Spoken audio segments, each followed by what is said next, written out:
കഴിഞ്ഞൊരു വീഡിയോയിൽ ഞാൻ ബന്ധങ്ങളെക്കുറിച്ച് ഇങ്ങനെ പറഞ്ഞു. അത് സിനിമയുമായി ബന്ധപ്പെട്ട്, കാരണം സിനിമയെന്ന് പറയുമ്പം പെട്ടെന്ന് മനസ്സിലേക്ക് കയറി വരുന്ന ഒരു കാര്യമാണല്ലോ. അപ്പം പെട്ടെന്ന് പല കാര്യങ്ങളും മനസ്സിലാക്കാൻ പറ്റുന്നത് നമുക്ക് എപ്പോഴും നേരിട്ട് കാണുന്ന കാഴ്ചയിലൂടെ പറ്റും. ഞാനിപ്പോൾ ഒരു കാര്യം പറയുന്നു, അത് എങ്ങനെ കേൾക്കുന്നു എന്നത് അത് ഓരോരുത്തരുടെയും മനസ്സിനനുസരിച്ചിരിക്കും. പക്ഷേ സിനിമയെന്ന് പറയുന്നത് കേൾവിയും കാഴ്ചയും ഒരുപോലെ പകരുന്ന ഒന്നാണ്.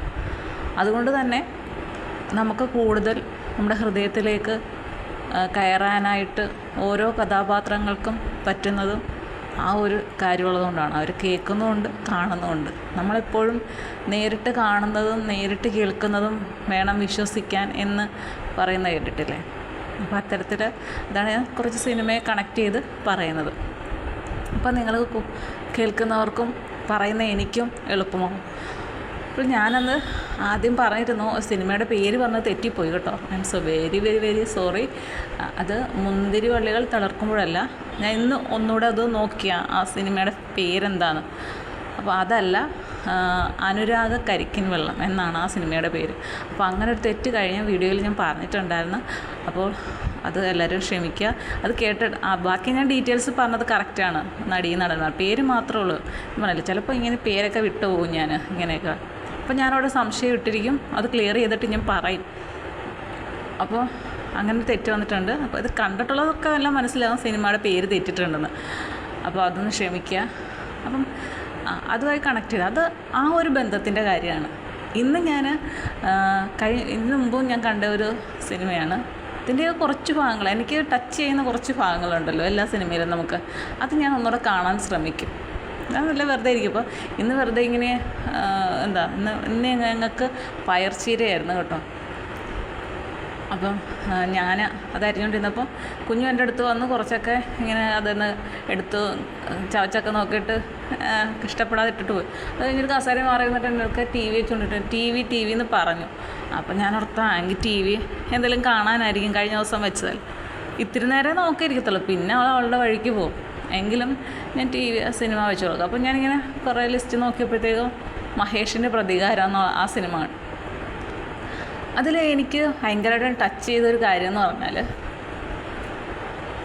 നമ്മളെപ്പോഴും അങ്ങനെയൊക്കെ ഉള്ളൊരു വീട്ടിൽ ഒരു പെണ്ണ് കയറി ചെല്ലാൻ പറ്റുകയാണെങ്കിൽ അത് ആ പെണ്ണിൻ്റെ ഭാഗ്യം കൂടിയാണ്. അത് കാരണം എന്ന് വെച്ചാൽ അവിടെ ഒരു സ്ത്രീയുടെ കുറവ് ആ ഒരു വീട്ടിൽ, ആ മഹേഷിൻ്റെ വീട്ടിൽ ഒരു സ്ത്രീയുടെ കുറവ് നന്നായിട്ടുണ്ട്.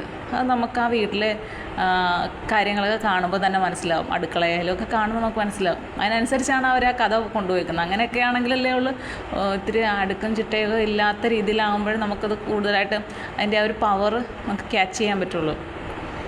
ചില വീടുകൾ സ്ത്രീകളുണ്ടെങ്കിൽ ഇതിൻ്റെ അപ്പുറമായിട്ട് കിടക്കുന്ന വീടുകളൊക്കെ ഉണ്ട്. അതൊക്കെ പോട്ടെ, നമ്മൾ പോസിറ്റീവായിട്ടുള്ള പറയാം. അതൊക്കെ ഓരോരുത്തരുടെയും സൗകര്യവും സമയമൊക്കെ പോലെ ചെയ്യുന്നതും ചിന്താഗതിയുടെയൊക്കെ പ്രശ്നമാണെന്ന് മാത്രമേ പറയാൻ പറ്റത്തുള്ളൂ. പിന്നെ ഓരോരുത്തർക്കും അവരുടെ ആരോഗ്യത്തിനനുസരിച്ചല്ലേ കാര്യങ്ങൾ ചെയ്യാൻ പറ്റുള്ളൂ. എപ്പോഴും ഇപ്പം അടുക്കി പെറുക്കി വൃത്തിയായിക്കൊണ്ടേ ഇരുന്ന് കഴിഞ്ഞാൽ എന്താണ്, അതും പ്രശ്നമാണ്. അതൊരു മാനസിക പ്രശ്നമാണ്, എപ്പോഴും ഇങ്ങനെ ക്ലീൻ എന്നുള്ള രീതിയിൽ. അതങ്ങനെ പോട്ടെ. അപ്പോൾ ഈ സിനിമയിൽ എനിക്ക് ആദ്യമായിട്ട് എനിക്ക് അങ്ങോട്ട് ടച്ച് ചെയ്തിട്ട് ഞാൻ ഒന്നുകൂടെ ഒന്ന് പ്ലേ ചെയ്ത് കണ്ടതായിട്ടുള്ളൊരു സീനുണ്ട്. അതായത് അയാളുടെ അച്ഛൻ, ഈ മഹേഷിൻ്റെ അച്ഛനെ കാണാതെ പോയതിന് ശേഷം നമ്മൾ കണ്ടു കിട്ടി. അത് കഴിഞ്ഞിട്ട് അച്ഛൻ ഉറങ്ങാൻ കിടക്കുമ്പം അച്ഛൻ്റെ കൂടെ മകനും വന്ന് കിടക്കുന്നുണ്ട്. അപ്പം നിങ്ങൾ ശ്രദ്ധിച്ചിട്ടുണ്ടോ, ആ ക്യാമറ നേരെ അവരുടെ ഫേസിന് നേരെയാണ് വന്നിരിക്കുന്നത്. അപ്പം ഞാൻ ഓർക്കുകയും ചെയ്തു എന്താണ് അങ്ങനെ. അപ്പം അത് മാത്രമല്ല, പുള്ളി ചരിഞ്ഞ് കിടക്കുന്നു, കൈ ഇങ്ങോട്ട് വയ്ക്കുന്നു. അപ്പം ഈ മഹേഷ് എന്ന് പറയുന്നത് കുറച്ചുകൂടെ ചേർന്നാണ് കിടക്കുന്നത്. അപ്പം ഞാൻ ഓർക്കും ചെയ്തു ഇത്രയും ചേർന്ന് കിടന്നാൽ എങ്ങനെ ഇവർ കിടന്നുറങ്ങും എന്ന് ചിന്തിച്ചു. പക്ഷേ അവർ ഉദ്ദേശിച്ചത് അടുത്ത പോയിന്റിൽ അവിടെ ഉണ്ട്. അത് എത്ര പേര് ശ്രദ്ധിച്ചു എന്നറിയത്തില്ല. അതായത് മഹേഷിൻ്റെ അച്ഛൻ്റെ കൈ ഇങ്ങനെ തലയുടെ പുറയിലോട്ട് ഇങ്ങനെ കൈ വെച്ചിട്ടുണ്ട്. അപ്പം മഹേഷ് ഇങ്ങനെ കിടന്നിട്ട് ആലോചിച്ചുകൊണ്ട് പെട്ടെന്ന് കയ്യിൽ ഇങ്ങനെ കയറി പിടിക്കുന്നുണ്ട്. അച്ഛൻ്റെ കയ്യിലേക്ക് ആ കിടന്നുകൊണ്ട് തന്നെ ഇങ്ങനെ കൈകൊണ്ട്, മഹേഷിൻ്റെ കൈകൊണ്ട് അച്ഛൻ്റെ കയ്യിൽ പിടിക്കുന്നുണ്ട്. അച്ഛനും ഒന്ന് ഇങ്ങനെ പിടിക്കുന്നുണ്ട്. അത് നിങ്ങൾ എത്ര പേര് ശ്രദ്ധിച്ചിട്ടുണ്ടാവും. അതൊരു ഭയങ്കരമായിട്ടും ടച്ച് ചെയ്ത ഒരു കാര്യമാണ്. കാരണം അയാളുടെ മനസ്സിൽ അപ്പോൾ എന്താണോ തോന്നിയത് അത് എന്താ പറയുക, നമ്മളിപ്പോഴും മുതിർന്ന ആൾക്കാരുടെ കൂടെ കുട്ടികൾ പോകുമ്പോൾ നമ്മൾ എന്ത് ചെയ്യും? ഇപ്പോൾ കയ്യെ പിടിച്ചോ വീഴും എന്ന് പറയല്ലേ, അങ്ങനെ നമ്മൾ നടന്ന് ശീലിക്കുന്നത് അല്ലേ. ഒരു സ്വന്തമായി നടക്കും വീഴില്ല എന്നൊരു പവർ നമുക്ക് കുട്ടികൾക്ക് വരുന്നിടം വരെയും നമ്മൾ രക്ഷിതാക്കളോ മുതിർന്നവരോ കുട്ടികളുടെ കയ്യിൽ എപ്പോഴും പിടിച്ചിരിക്കും. ഇപ്പം ഞാനായാലും വെള്ളിലോട്ടിറങ്ങുമ്പോൾ എനിക്കറിയാം അവൾ തട്ടി വീഴാനുള്ള ചാൻസ് ഉണ്ടെന്ന്, കയ്യെ പിടിച്ചോ അല്ലെങ്കിൽ വീഴ് എന്ന് പറയും. അങ്ങനെ മാക്സിമം അവളുടെ കയ്യിൽ പിടിച്ചുകൊണ്ട് നടക്കുന്നുള്ളൂ. പക്ഷേ കുട്ടികളെ സംബന്ധിച്ച് ഇങ്ങനെ കൈ ഉയർത്തി കുറേ നേരം ഇങ്ങനെ പിടിച്ചുകൊണ്ടിരിക്കുക എന്ന് പറയുമ്പോൾ അവരുടെ കൈ കഴിക്കുകയല്ലേ നമ്മൾ ശ്രദ്ധിക്കും. അപ്പം ഞാൻ എന്തെങ്കിലും ചരിഞ്ഞൊക്കെ നിന്ന് കൈ പിടിച്ചുകൊണ്ടൊക്കെ പോകാൻ ശ്രമിക്കും. കാരണം അവർ കയ്യിൽ നിന്ന് വിടുന്നത് അവരുടെ കൈ കഴിച്ചിട്ടാണ്. ഇങ്ങനെ ഇച്ചിരി ഉയർത്തി പിടിച്ച് നമ്മൾ തന്നെ കുറേ നേരം ഇങ്ങനെ പിടിച്ചുകൊണ്ട് നമ്മുടെ കൈക്ക് ഒരു ബുദ്ധിമുട്ടല്ലേ. അതാണ് അവർ കയ്യിൽ നിന്ന് വിടുന്നത് എന്നാണ് എൻ്റെ ഒരു കണ്ടെത്തൽ. അപ്പോൾ അയാളങ്ങനെ കയ്യിൽ ചേർത്ത് പിടിക്കും. അപ്പോൾ ഒന്ന് പറയുന്നതാണ്, അച്ഛനാണിപ്പോൾ കുട്ടിയുടെ പ്രായത്തിലേക്ക് എത്തിയിരിക്കുന്നത്. അതാണ് ചെറുപ്പവും ആ ഒരു അതിൽ നിന്നങ്ങനെ പ്രായം ചെന്ന് വാർദ്ധക്യ സമയമാകുമ്പോഴേക്കും നമുക്ക് കുട്ടികളുടെ മനസ്സാണെന്നാണ് പറയുന്നത്. അത് കുഞ്ഞിലെ നമ്മൾ എന്തായിരുന്നോ, ഏതൊക്കെ രീതിയിലായിരുന്നു നമ്മുടെ ജീവിതം,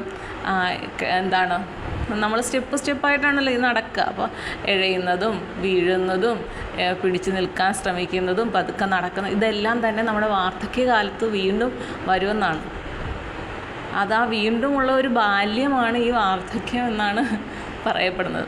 അപ്പോൾ ആ സമയത്ത് അച്ഛൻ അല്ലെങ്കിൽ അമ്മയെ നോക്കേണ്ടത് മക്കളാണ്. കാരണം മക്കൾ ചെറുതായ സമയത്ത് ഇതേ അവസ്ഥയിൽ അവരും നടന്നിട്ടുണ്ടല്ലേ. മക്കൾ ചെറുതായ സമയത്ത് അച്ഛനും അമ്മയും അവരെ പിടിച്ചുകൊണ്ട് നടന്നു. നേരെ മറിച്ച് ഇവിടെ എന്ത് ചെയ്യും? അച്ഛനും അമ്മയും പ്രായമാകുന്നു, വീണ്ടും അവരൊരു ബാല്യത്തിലേക്ക് പോകുമ്പം അവിടെ മക്കൾ വേണം പിടിച്ചുകൊണ്ട് നടക്കാൻ എന്ന ഒരു വലിയ സന്ദേശമുണ്ട്. അപ്പോൾ ആ സിനിമയിൽ അച്ഛൻ്റെ കയ്യിലേക്ക് മകൻ പിടിക്കുകയാണ്. സാധാരണ എന്താണ്, മക്കളുടെ കയ്യിലേക്കാണ് കുഞ്ഞിലെ നമ്മൾ കയറി പിടിക്കുമെന്ന് പറഞ്ഞ് നിർബന്ധിച്ച് ഇവിടെ മകൻ കയറി പിടിക്കുമ്പോൾ അതിൽ രണ്ട് അർത്ഥമാണ് എനിക്ക് കാണാൻ പറ്റിയത്. ഒന്ന് അച്ഛനെ ഉറക്കത്തിൽ പോലുമല്ല കൈവിട്ട് പോവരുത്. അപ്പോൾ അത്ര സ്നേഹിക്കുന്ന ഒരു മനുഷ്യൻ അല്ലേ, തൻ്റെ അച്ഛനെ അത്രയധികം സ്നേഹിക്കുന്ന ഒരു മകൻ. അപ്പം അങ്ങനെ ഞാനുണ്ട് എന്ന ഒരു ധൈര്യമുണ്ട്, എനിക്ക് വേറെ ആരുമില്ല എന്ന ഒരു പറച്ചിലും മഹേഷിൻ്റെ ആ കൈ ചേർത്ത് പിടിക്കുമ്പോൾ നമുക്ക് തോന്നും. കാരണം ഒരു നിമിഷം അയാളിങ്ങനെ ആലോചിക്കുന്നുണ്ട് എന്തോ ഒന്ന് അല്ലേ, ആലോചിച്ച ശേഷമാണ് അച്ഛൻ്റെ കയ്യിൽ അങ്ങനെ പിടിച്ചിങ്ങനെ കിടക്കുന്നത്. തീർച്ചയായിട്ടും എനിക്ക് ഭയങ്കരമായിട്ടും ഫീൽ ചെയ്ത ഒരു കാര്യമാണത്. അത് ഞാൻ ഒന്നുകൂടെ ഒന്ന് കാണുകയും ചെയ്തു. ആ ഒരു സീന് എനിക്കൊരു ഡൗട്ട് തോന്നി, അങ്ങനെ തന്നെയല്ലേ. പിന്നെ ഞാൻ ഒന്നുകൂടെ ഒന്ന് നോക്കി അങ്ങനെയാണ് ആ കൈ പിടിച്ചിരിക്കുന്ന ആ ഒരു രീതിയെന്ന്. അപ്പോൾ അത് വല്ലാത്ത ഒരു ഫീലിംഗാണ്. അതിൽ തന്നെ നമ്മൾ കണ്ടിട്ടില്ല, അച്ഛനും മകനും തമ്മിൽ അധികം സംസാരിക്കുന്ന നമ്മളതിൽ കാണുന്നില്ല. പക്ഷേ മകൻ്റെ ഓരോ ചലനങ്ങളും അച്ഛൻ സൂക്ഷ്മമായി ശ്രദ്ധിക്കുന്നുണ്ട്. അതിൽ ഒരു ദിവസം ഇങ്ങനെ കാമുകിയെ കാണാനായിട്ട് അല്ലേ ഒരുങ്ങി ഇറങ്ങുന്ന സമയത്ത് ഇങ്ങനെ ചാടിത്തുള്ളിയൊക്കെ മഹേഷ് വരുമ്പോഴത്തേക്കും അച്ഛനെ കാണുമ്പോൾ പെട്ടെന്ന് സൈലൻ്റ് ആവും. അങ്ങനെയാണല്ലോ നമ്മൾ പൊതുവെ അങ്ങനെയാണല്ലോ. പക്ഷേ അച്ഛനത് ശ്രദ്ധിക്കുന്നുണ്ട്, അച്ഛൻ്റെ ആ ഒരു ചെറിയ ചിരി അവിടെ കാണുന്നുണ്ട്. അതൊക്കെ വല്ലാത്തൊരു ടച്ചിങ്ങാണ്. അത് ആ അച്ഛനും അമ്മയും അച്ഛനും മകനും തമ്മിലുള്ള ഒരു കണക്ഷനാണ്. മകൻ്റെ മനസ്സിലാക്കിയ അച്ഛൻ്റെ ആ ഒരു ചിരിയാണ് നമുക്കവിടെ കാണാൻ പറ്റിയത്. അപ്പോൾ അതൊരു വല്ലാത്തൊരു ബന്ധം തന്നെയാണ്.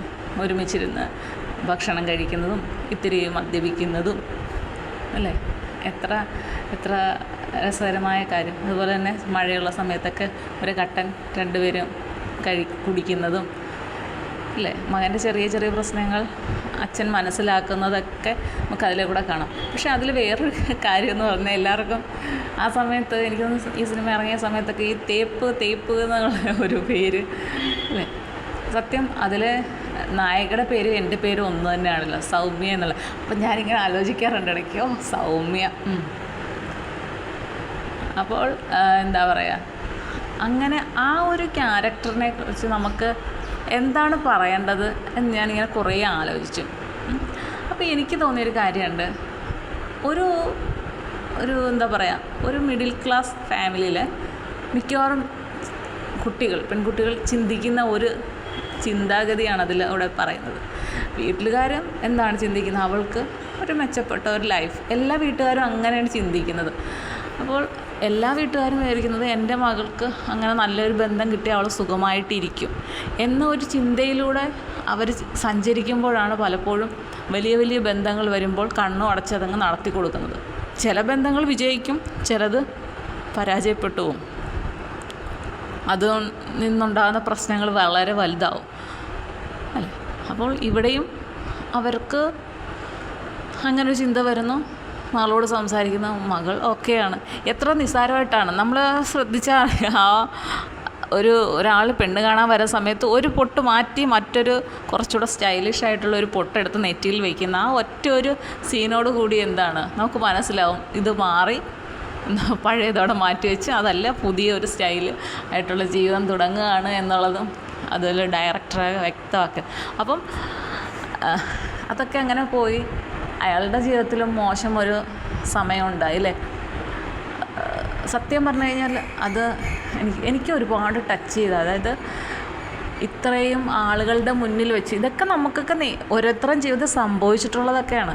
എല്ലാ കാര്യങ്ങളും ഒരുപോലെ സംഭവിച്ച ഒരാളെന്നല്ല, പലരുടെയും ജീവിതത്തിൽ സംഭവിച്ച കുറേ ഭാഗങ്ങൾ ചേർത്താണ് പലപ്പോഴും സിനിമയിൽ നമുക്ക് കാണാൻ പറ്റും. അപ്പോൾ ഈ മഹേഷിൻ്റെ പ്രതികാരത്തിലും അതുപോലെ തന്നെ എന്താണ് ചിലപ്പം പിടിച്ചു മാറ്റാൻ ചെല്ലുന്ന ആളുകൾക്കൊക്കെ കുത്തുകൊണ്ട് ചാകുക, തല്ലുകൊണ്ട് വീഴുക, ഇങ്ങനെയൊക്കെ നമ്മൾ കേട്ടിട്ടുണ്ട്. ഇതിന് മുമ്പ് ഇവിടെ അടുത്തുള്ള അമ്പലത്തിൽ ഉത്സവം നടന്നിട്ട് നേരത്തെ വർഷങ്ങൾക്ക് മുമ്പെങ്ങാണ്ട് ഇങ്ങനെ ഒരു പയ്യൻ പിടിച്ചു മാറ്റാൻ ചെന്നതായിരുന്നു വഴക്കുണ്ടായപ്പോൾ. പക്ഷേ കുത്തുകൊണ്ടത് ഈ പിടിച്ചു മാറ്റാൻ ചെന്ന കൊച്ചിന്. പക്ഷേ അതിന് ഹോസ്പിറ്റലൊക്കെ ഭയങ്കര ഇച്ചിരി പ്രശ്നമായിരുന്നൊക്കെ അറിയാം. പക്ഷേ കുഴപ്പമൊന്നും ഇല്ലായിരുന്നു, അവൻ രക്ഷപ്പെട്ടു പോയി. എങ്കിലും അങ്ങനെയൊക്കെ ചിലതുണ്ട്. അതുകൊണ്ടാണ് ഈ രക്ഷിതാക്കൾ കൂടുതൽ പറയുന്നത് വഴക്കുള്ളിടത്ത് പോലെ ആവശ്യമില്ലാത്തടത്ത് പോലെ. ഈ ഉത്സവമൊക്കെ വരുമ്പം കൂടുതലും അമ്മമാർക്ക് ഭയങ്കര ടെൻഷനാണ്. ഇച്ചിരി പ്രായമുള്ള 10-20 വയസ്സൊക്കെ ഉള്ള ആ ഒരു പ്രായത്തിലേക്ക് എത്തിയ ആൺപിള്ളേരെ കുറിച്ച് വീട്ടുകാർക്ക് ഭയങ്കര ടെൻഷനാണ്, പ്രത്യേകിച്ച് അമ്മയ്ക്ക്. ഇപ്പം വല്ല വഴക്കിനകത്തിലും പോയി ചാടുമോ എന്നൊക്കെയുള്ള ഒരു ടെൻഷൻ നമുക്ക് നന്നായിട്ട് മനസ്സിലാക്കും. അപ്പോൾ എന്തായാലും അയാൾക്ക് അബദ്ധത്തിൽ കിട്ടിയ ഒരു ഇതല്ലേ അത്രയും മോശമായൊരു അവസ്ഥ ഉണ്ടാകുന്നു. അതിൻ്റെ ഒപ്പം തന്നെയാണ് ആ ഒരു മാനസികമായി തകർന്നിരിക്കുന്ന അതേ സമയത്താണ് താൻ ഇഷ്ടപ്പെടുന്ന പെൺകുട്ടി തന്നെ വേണ്ടെന്ന് കരുതി മറ്റൊരാൾക്ക് താലി കെട്ടാനായി നിന്ന് കൊടുക്കുന്നു എന്നുള്ള കാര്യം കൂടി അറിയുന്നത്. ഇതെല്ലാം കഴിഞ്ഞിട്ട് ആ സ്ത്രീയുടെ ആ സൗമ്യയുടെ വിവാഹം കഴിഞ്ഞിട്ട് കൈ എഴുതാൻ നിൽക്കുന്നത്. അപ്പം താഴെ ഈ മഹേഷ് വന്ന് നോക്കി നിൽക്കുന്ന ഒരു സീനുണ്ടല്ലോ. ഈ സ്ത്രീയുടെ മുഖത്തെ ആ ഒരു ഒരു എക്സ്പ്രഷൻ ഉണ്ടല്ലോ, എന്ത് ചെയ്യണമെന്നറിയാതെ ആകെ താൻ ചെയ്തത് വളരെ തെറ്റാണ് എന്ന് മനസ്സിലാക്കിക്കൊണ്ട് ആ സ്ത്രീ അങ്ങനെ നോക്കി എന്ത് പറയണമെന്നറിയത്തില്ല. ആകെ ചമ്മി, അല്ലെങ്കിൽ താൻ ഇത്രയും ദുഷ്ടയാണോ തനിക്ക് തന്നെ ഒരു അറപ്പ് തോന്നുന്ന രീതിയിലുള്ള മുഖവും വെച്ച് അവൾ ചെയ്ത തെറ്റാണെന്ന് അവൾക്ക് മനസ്സിലായ ആ കുറ്റബോധമാണ് അവരുടെ മുഖത്ത് കൂടുതലായിട്ടും വന്നത്. പക്ഷേ ഓപ്പോസിറ്റ് നിന്ന മഹേഷിൻ്റെ മുഖത്തോ ഒരു നല്ലൊരു പുഞ്ചിരി മാത്രമാണ് അവൾക്ക് തിരികെ നൽകിയത് അല്ലേ. അപ്പോൾ വിഷമമില്ലാഞ്ഞിട്ടല്ല, അതിന് മുമ്പ് വിഷമത്തിൻ്റെ കാര്യങ്ങൾ കാണിക്കുന്നുണ്ട്, അച്ഛൻ ചോദിക്കുന്നതൊക്കെ ഉണ്ട്. പക്ഷെ ആ ഒരു മുഖത്തെ ആ ഒരു ചെറിയ പുഞ്ചിരി അതിലെല്ലാം അടങ്ങിയിട്ടുണ്ട്. ചിലപ്പോൾ നമ്മൾ പറയും നമുക്കൊരാളെ ഭയങ്കരമായിട്ടും ബഹളം വെച്ച് അവരുടെ മുഖത്തേക്കൊന്ന് നോക്കി ഒന്ന് പുച്ഛത്തോടൊന്ന് ചിരിക്കുമ്പോൾ അവിടെ തീർന്ന അവരുടെ അത്രയും നേരത്തെ ഉള്ള ആ ഷൗട്ടിങ്ങിൻ്റെ പവർ എന്ന് പറയാം. ചിലപ്പോൾ ഒരു നോട്ടം മതി, ചിലപ്പോൾ ഒരു ചിരി മതി ഒരാളെ ഏറ്റവും താഴേക്ക് തളച്ചിടാൻ. കുറേ വർത്തമാനം പറഞ്ഞ് നമ്മൾ മൈൻഡ് ചെയ്യാൻ നടന്ന് നോക്കി, അതാണ് അവർക്ക് കൊടുക്കാവുന്ന വലിയൊരു മറുപടി എന്ന് പറയുന്നതൊക്കെ. അപ്പോൾ അത്തരത്തിൽ ആ ഒരു ചിരിയിലൂടെ അയാളുടെ കാര്യങ്ങൾ പറയുന്നതല്ലേ. പിന്നെ മറ്റൊരു പെൺകുട്ടി അയാളുടെ ജീവിതത്തിലേക്ക് അന്വേഷിച്ച് വരുന്നുണ്ട് അയാൾ. അത് നല്ലൊരു ഇതായിട്ടാണ് കഥ അവസാനിക്കുന്നത്. എന്തോ ആയിക്കോട്ടെ, ഇതൊക്കെ നമ്മുടെ ജീവിതത്തിൽ വരുന്നതാണ്. നമ്മളിപ്പം ഈ മഹേഷ് വിചാരിക്കുകയാണ് എന്നെ ഒരു പെൺകുട്ടി ചതിച്ചു, വരുന്ന ആളെല്ലാം അങ്ങനത്തെ ആയിരിക്കും എന്ന് മഹേഷ് കരുതി ജീവിക്കുന്നത് ശരിയായിരിക്കും? ഒരിക്കലും അല്ല.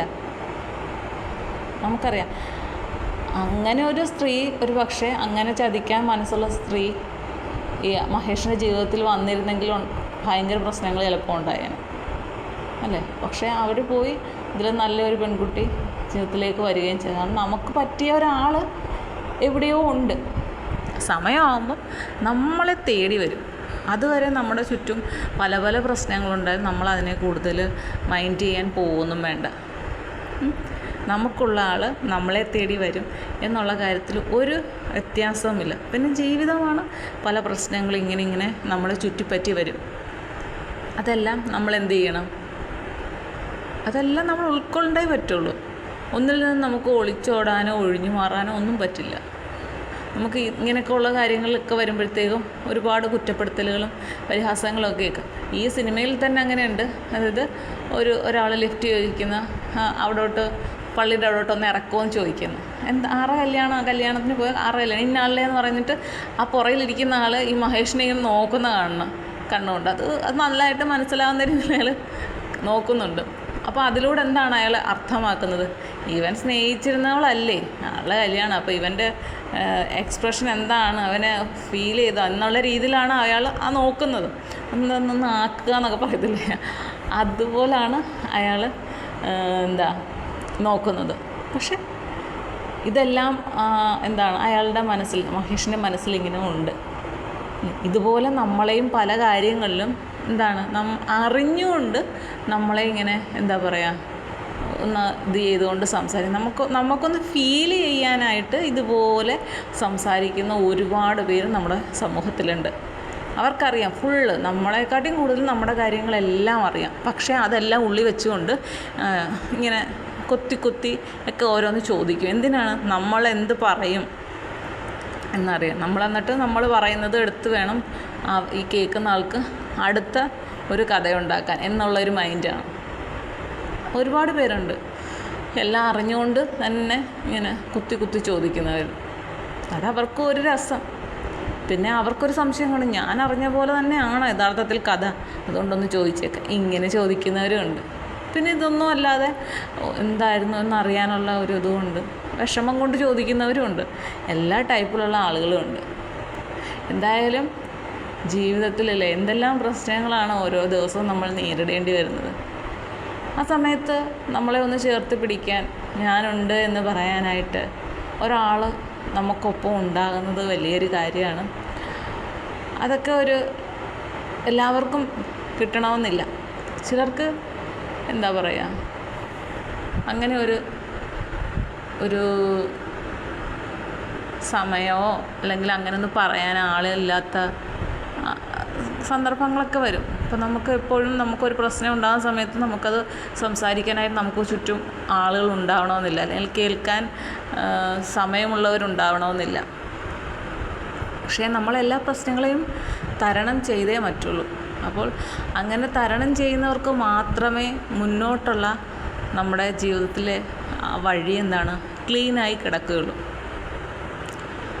അപ്പോൾ എന്തായാലും ഇതുപോലുള്ള സിനിമകളൊക്കെ കാണുമ്പോൾ വെറുതെ ഒരു കഥ, വെറുതെ ഒരു ടൈം പാസ്സാണ് സിനിമ എന്ന് കരുതാതെ അതിലെന്തെങ്കിലുമൊക്കെ കാര്യങ്ങൾ പറഞ്ഞിട്ടുണ്ടെങ്കിൽ അതിൽ കറക്റ്റായിട്ടുള്ള നമ്മുടെ ജീവിതവുമായി ബന്ധപ്പെട്ട് കിടക്കുന്ന കാര്യങ്ങളുണ്ടെങ്കിൽ അത് തീർച്ചയായിട്ടും നമ്മളതിനെ ഒന്ന് ശ്രദ്ധിച്ച് വയ്ക്കുക.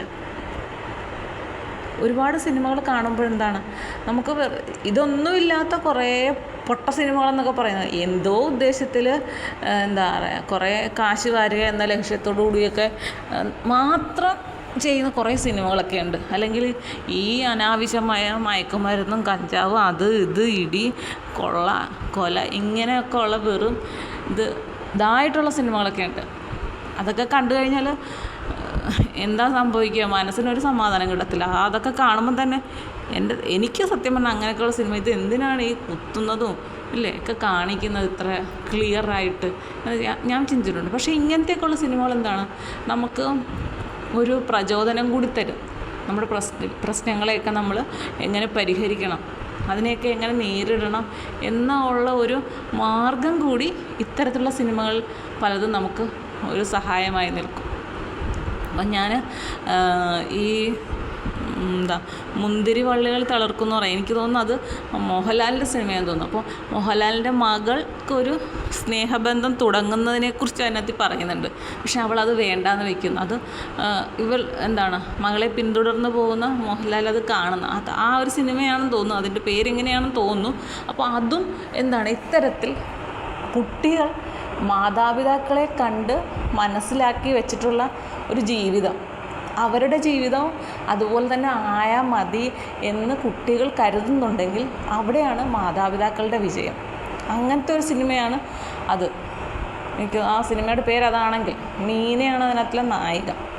അപ്പം അതും ഇത്തരത്തിലൊരു ഫാമിലിയെ നല്ല രീതിയിൽ മുന്നോട്ട് കൊണ്ടുപോകാൻ പറ്റിയ രീതിയിലാണ് ആ കഥ കൊണ്ടുപോയിരിക്കുന്നത്. കാരണം ആ പെൺകുട്ടി പറയുന്നത് എൻ്റെ അച്ഛനും അമ്മയും വളരെ സ്നേഹത്തോടെയാണ് കഴിയുന്നത്, വിവാഹം കഴിച്ചിട്ട് അവർ ഇത്രയും നാളായിട്ടും അവർ നല്ല സ്നേഹത്തോടെ കഴിയുന്നു. അത് കണ്ടാണ് ഞാൻ വളർന്നത്. അപ്പോൾ ആ സ്നേഹവും ബന്ധമൊക്കെ എനിക്കറിയാം, എനിക്കും അതുപോലൊരു ജീവിതം മതി എന്ന് തീരുമാനിക്കുകയാണ് പെൺകുട്ടി.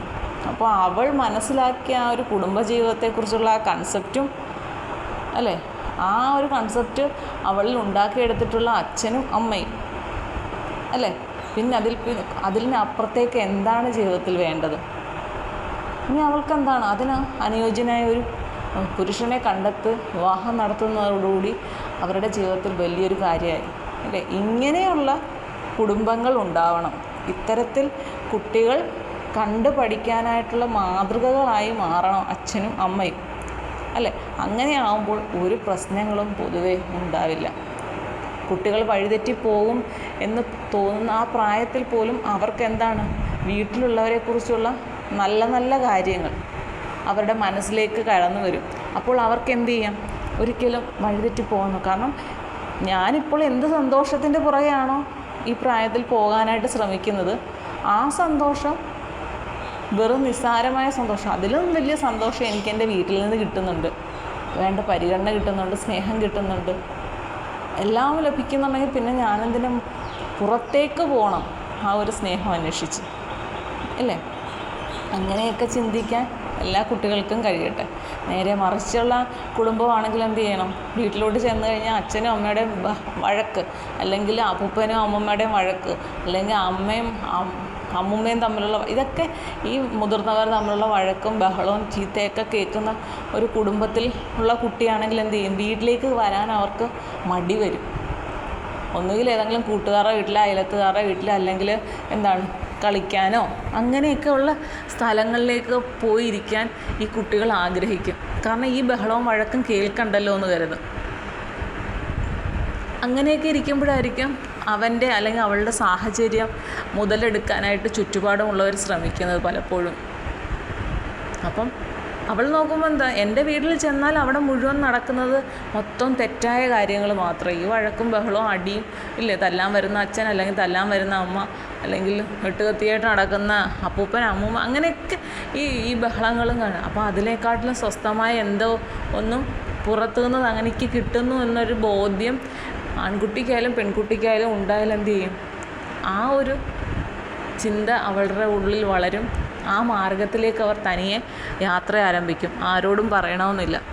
ആ യാത്ര എന്തായിരിക്കും, ഒരിക്കലും തിരിച്ചു വരാൻ പറ്റാത്ത രീതിയിലുള്ള ഒരു സാഹചര്യത്തിലേക്കായിരിക്കും ഈ കുട്ടികളെ തള്ളിവിടുന്നത്. ഒരു പക്ഷേ അവരുടെ മനസ്സ് ചിലപ്പം വീട്ടിലുള്ളവരുടെ പ്രശ്നങ്ങളൊക്കെ എന്തെങ്കിലും ആയാലും ഞാനൊരിക്കലും തെറ്റായ മാർഗത്തിൽ പോകില്ല എന്ന് ചിന്തിക്കുന്ന കുട്ടികൾ കാണും. പക്ഷേ ഈ ചുറ്റുപാടുമുള്ള ആളുകൾ എന്ത് ചെയ്യും, അവരെ ബ്രെയിൻ വാഷ് ചെയ്യുകയെന്ന് പറയുന്നത് പോലെ ഇങ്ങനെ കാര്യങ്ങൾ, നിൻ്റെ വീട്ടിൽ അങ്ങനെയല്ലേ, പിന്നെ എന്തിനങ്ങനെ, അച്ഛൻ ഇങ്ങനെയല്ലേ, അമ്മ ഇങ്ങനെയല്ലേ, പിന്നെ എന്തിന് നിന്നോടില്ലാത്ത സ്നേഹം എന്തിന് നിനക്ക് അവരോട്, ഇങ്ങനെയൊക്കെ പറഞ്ഞ് കുട്ടികളുടെ മനസ്സിനെ മാറ്റിയെടുക്കാൻ പറ്റുന്ന ഒരുപാട് കിഴിഞ്ഞ ബുദ്ധികൾ, വളഞ്ഞ ബുദ്ധികൾ ഒക്കെ ഉള്ള നാടാണ് നമ്മുടേത്. അപ്പോൾ അവരെന്ത് ചെയ്യും, ഇതെങ്ങനെ ഒരു പെൺകുട്ടിയെ അല്ലെങ്കിൽ ആൺകുട്ടിയെ വശത്താക്കി എടുക്കാം, അവരുടെ മനസ്സിനെ മാറ്റിയെടുക്കാം, അവരെന്താണോ ഒരു സമയത്ത് ആഗ്രഹിക്കുന്നത് അതെങ്ങനെ അവർക്ക് നൽകിക്കൊണ്ട് അവരെ തൻ്റെ ഒപ്പം ചേർക്കാം എന്ന് കരുതുന്നവരുണ്ട്. അപ്പോൾ അങ്ങനെയുള്ള ആളുകളുടെ കയ്യിലൊക്കെ ഇത്തരം കുട്ടികൾ ചെന്ന് പെട്ടാൽ തീർന്നില്ലേ? ഈ അച്ഛനും അമ്മയൊക്കെ ജീവിക്കുന്നത് എന്തിനു വേണ്ടിയിട്ടാണ്? കുട്ടികളുടെ മോശം ഭാവി കാണാനാണോ? ഒരിക്കലും അല്ലല്ലോ. ഇപ്പോൾ അച്ഛൻ എത്ര മോശപ്പെട്ടവനാണെന്ന് പറഞ്ഞാലും അവിടെ അമ്മ എന്താ അടിക്കണം, അതെല്ലാം മനസ്സിലാക്കി നിൽക്കുന്ന ഒരു സ്ത്രീയാണെങ്കിൽ കുട്ടികളെ ശ്രദ്ധിക്കണം നന്നായിട്ട്. അച്ഛൻ മോശമാണ്, അത് ആ വഴിക്ക് പൊക്കോട്ടെ, തനിക്ക് കുട്ടികളുടെ ഉത്തരവാദിത്വം തനിക്കുണ്ട് അല്ലേ? താൻ ജന്മം നൽകിയ കുട്ടികളാണ്, അപ്പോൾ അവരെ അതേപോലെ നമ്മൾ ശ്രദ്ധിക്കണം. ഈ ഒരു ചിന്ത കുട്ടികളെക്കുറിച്ച് അമ്മമാർക്കുണ്ടായാൽ എന്ത് ചെയ്യും? അമ്മമാരവരെ ശ്രദ്ധിക്കാൻ തുടങ്ങും. അച്ഛൻ കൊടുക്കുന്ന സ്നേഹം കൂടി അമ്മ കുട്ടികൾക്ക് കൊടുക്കുകയാണെങ്കിൽ തീർച്ചയായിട്ടും അവർ മറ്റൊരു മാർഗത്തിലേക്ക് പോകാനുള്ള സാധ്യതയില്ല. എപ്പോഴും എന്താണ്, കഥകളിലൂടെയോ മറ്റുമൊക്കെ പഴയ കാര്യങ്ങളൊക്കെ പറഞ്ഞ് അവരുടെ മനസ്സിലുള്ളിൽ എന്താണെന്ന് മനസ്സിലാക്കി തെറ്റായ ധാരണകളുണ്ടെങ്കിൽ അതിനെയൊക്കെ തിരുത്തി കൊടുത്ത് അവരുടെ ജീവിതം നന്നായിട്ട് മുന്നോട്ട് പോകാനായിട്ട് ഏതൊരു അമ്മയും ശ്രമിക്കണം. ഇപ്പോൾ അമ്മ മോശം വഴിക്ക് പോകുന്നതാണെങ്കിൽ നേരെ മറിച്ച് അച്ഛൻ അത് ചിന്തിക്കുക. അച്ഛനും അമ്മയും മോശം വഴിക്കാണെങ്കിൽ വീട്ടിൽ മറ്റുള്ളവരുണ്ടെങ്കിൽ ഇല്ല, അച്ഛൻ്റെ അമ്മയോ അമ്മയുടെ അമ്മയൊക്കെ ഉണ്ടെങ്കിൽ അവരെന്ത് ചെയ്യണം? കുട്ടികളുടെ കാര്യത്തിൽ ശ്രദ്ധിക്കണം. കാരണം കുഞ്ഞുങ്ങളാണ്, അവർക്കറിയില്ല, അറിവില്ലാത്ത കുട്ടികളാണ്. അവരെ വേണ്ട അറിവ് നൽകി മുന്നോട്ട് കൊണ്ടുപോകേണ്ടത് നമ്മുടെ ഉത്തരവാദിത്തമാണ് അല്ലേ? കുറേ ഇത് സിനിമകൾ കാണുമ്പോൾ നമ്മളെല്ലാവരും കൂടി സിനിമ കാണുമ്പോൾ നമ്മൾ അതിനെക്കുറിച്ച് സംസാരിക്കണം. ഒരു സിനിമ കണ്ട് വെറുതെ അങ്ങ് പോവുകയല്ലാതെ ഇപ്പോൾ നിങ്ങൾ ഒന്നിച്ച് തിയേറ്ററിൽ പോയി കാണുന്നു, അല്ലെങ്കിൽ ഒന്നിച്ച് വീട്ടിൽ നിന്ന് സിനിമ കാണുന്നു. അപ്പോൾ ആ സിനിമ കണ്ടതിന് ശേഷം ആ സിനിമയെക്കുറിച്ച് നിങ്ങളെല്ലാവരും ചർച്ച ചെയ്യാം, എല്ലാവർക്കും കൂടി ഇരുന്നിട്ട് ചർച്ച ചെയ്യാം. അപ്പോൾ അച്ഛനും അമ്മയൊക്കെ എന്ത് ചെയ്യണം? കുട്ടികളുടെ മനസ്സിന് മനസ്സിലാകുന്ന രീതിയിൽ കണ്ടോ, അവരുടെ ആ ചിന്താഗതി കണ്ടോ, ഇങ്ങനെയൊക്കെ വേണം നല്ല പിള്ളേർ, ഇങ്ങനെയൊക്കെ പറഞ്ഞ് അവർക്കെന്താണ് ഒരു പ്രചോദനം കൊടുക്കണം. അങ്ങനെ ഈ സിനിമകളെന്ന് പറയുമ്പോൾ വെറുതെ ഒന്നും കണ്ടുപോകാനല്ല, അതിനെക്കുറിച്ച് ചർച്ചകളുണ്ട്. എന്തിനാണ് സിനിമകൾക്കൊക്കെ ഒരു സമ്മാനം അല്ലെങ്കിൽ അവാർഡ് എന്നുള്ള രീതിയിൽ ഒക്കെ പോകുന്നത്? മികച്ച സിനിമകളൊക്കെ എങ്ങനെയാണ്? അപ്പോൾ ഇതിലെല്ലാത്തിലും മനുഷ്യ ജീവിതവുമായിട്ട് ടച്ച് ചെയ്യുന്ന അല്ലെങ്കിൽ ബന്ധപ്പെട്ട് കിടക്കുന്ന ഒരുപാട് കാര്യങ്ങളുണ്ട്. സിനിമയെ വെറും ഒരു കഥ എന്ന് മാത്രം കരുതരുത്. ഈ സിനിമ ഒരുപാട് കാര്യത്തിന് നമുക്ക് പ്രയോജനമായി മാറും. അപ്പോൾ സിനിമ കണ്ടിട്ട് അതിനെക്കുറിച്ച് നിങ്ങളെല്ലാവരും ഇരുന്ന് ചർച്ച ചെയ്യണം. അത് വളരെയധികം സഹായമാകും. കാരണം നിങ്ങളുടെ കുട്ടിയെ വിളിച്ചിരുത്തി കുറേ ഉപദേശങ്ങൾ അങ്ങനെ പറഞ്ഞുകൊണ്ടേ ഇരിക്കുകയാണെന്ന് കുട്ടിക്ക് അത് ശ്രദ്ധിക്കാനേ തോന്നില്ല. പക്ഷേ ഒരു സിനിമ കണ്ടിട്ട് ആ സിനിമയുമായി ബന്ധപ്പെട്ടൊന്ന് സംസാരിച്ച് നോക്കി ഇല്ലേ? അവൾ അങ്ങനെ ചെയ്തിരുന്നെങ്കിൽ എന്ത് സംഭവിച്ചേനെ? കണ്ട, അവൾ അങ്ങനെ ചെയ്യാഞ്ഞത് കൊണ്ടല്ലേ അങ്ങനെ സംഭവിച്ചത്, അല്ലെങ്കിൽ അവൻ ഇങ്ങനെ ചെയ്തത് കൊണ്ടല്ലേ ഇങ്ങനെ സംഭവിച്ചത്. ഇങ്ങനെയൊക്കെ കുട്ടികളിലേക്ക് ആ കഥയിലൂടെ അവരുടെ മനസ്സിലേക്ക് നന്മകൾ നിറച്ചു കൊടുക്കുക. അവരുടെ ഉള്ളിൽ എവിടെയെങ്കിലുമൊക്കെ കുറച്ച് മോശം അനുഭവങ്ങൾ എവിടെയെങ്കിലും കിടപ്പുണ്ടെങ്കിൽ അതെല്ലാം മാറ്റിയെടുത്ത് അവരെ കാര്യങ്ങൾ പറഞ്ഞ് മനസ്സിലാക്കി കൊടുക്കുക. അങ്ങനെയൊക്കെ ചെയ്യുമ്പോഴെന്താണ്, തീർച്ചയായിട്ടും കുട്ടികൾ വീട്ടിൽ നിന്ന് പല കാര്യങ്ങളും പഠിക്കുന്നു അല്ലേ? അവരുടെ ഉള്ളിൽ അത് കിടക്കും. സിനിമയിലൂടെയാണ് അവർ പല കാര്യങ്ങളും മനസ്സിലാക്കിയത്. അതിലൂടെ അതിൻ്റെ കഥകൾ പോകുന്ന വഴി, ആ കുടുംബത്തിൻ്റെ പ്രാധാന്യം, ഇതൊക്കെ അവർ മനസ്സിലാക്കി കഴിഞ്ഞാൽ എന്ത് ചെയ്യും? അവരുടെ ഉള്ളിൽ അത് എപ്പോഴും കാണും.